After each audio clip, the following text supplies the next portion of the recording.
पौष मास के कृष्ण पक्ष की सफला एकादशी की कथा।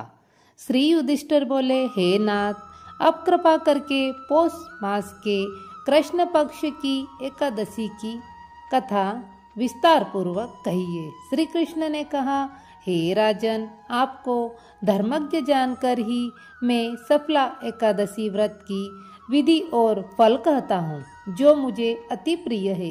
इस व्रत के कर्ता से मैं अति प्रसन्न रहता हूँ, उसे मोक्ष प्रदान करता हूँ। इस एकादशी को नारायण का पूजन करना चाहिए। व्रत का विधान उसी प्रकार है जैसे कि मैं पहले बता चुका हूँ। सफला एकादशी के दिन प्राणी नियम सहित श्री नारायण जी की पूजा करें और नारियल, अनार, सुपारी आदि अर्पण करके धूप पुष्प अर्पित करें।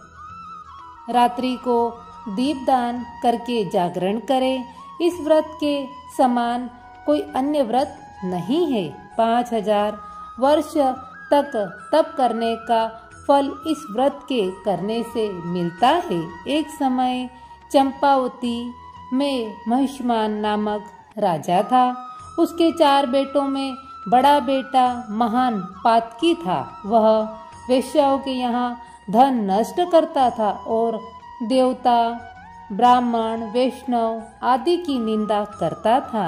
जब उसके पिता को पुत्र के समाचार ज्ञात हुए, तब उन्होंने उसे राज्य से निकाल दिया। अब वह विचार करने लगा कि मैं क्या करूं। अंत में उसने रात में चोरी करने की ठानी। दिन में वह वन में रहने लगा और रात्रि को उसी नगर में चोरी करने लगा। पहरेदार पकड़ने पर भी राजा के भय से छोड़ देते थे। उस वन में पीपल के एक पुराने वृक्ष के नीचे वह रहता था। पौष मास की कृष्ण पक्षीय दशमी को वस्त्रहीन होने के कारण शीश से वह रात्रि को सो न सका और सफला एकादशी की दोपहर को वह दुराचारी मूर्छित हो बेहोश पड़ा रहा। जब उसको होश आया तो अपनी जगह से उठकर गिरता पड़ता भोजन की तलाश में चल पड़ा। उस दिन वह शिकार करने में भी असफल रहा, तो वह एक पेड़ के नीचे पड़े फलों को लेकर पीपल के नीचे आया। तब वह सूरज छिप चुका था। फलों को पीपल की जड़ के पास रखकर वह बोला, हे भगवान, इन फलों से ही आप अपनी तृप्ति कर लें।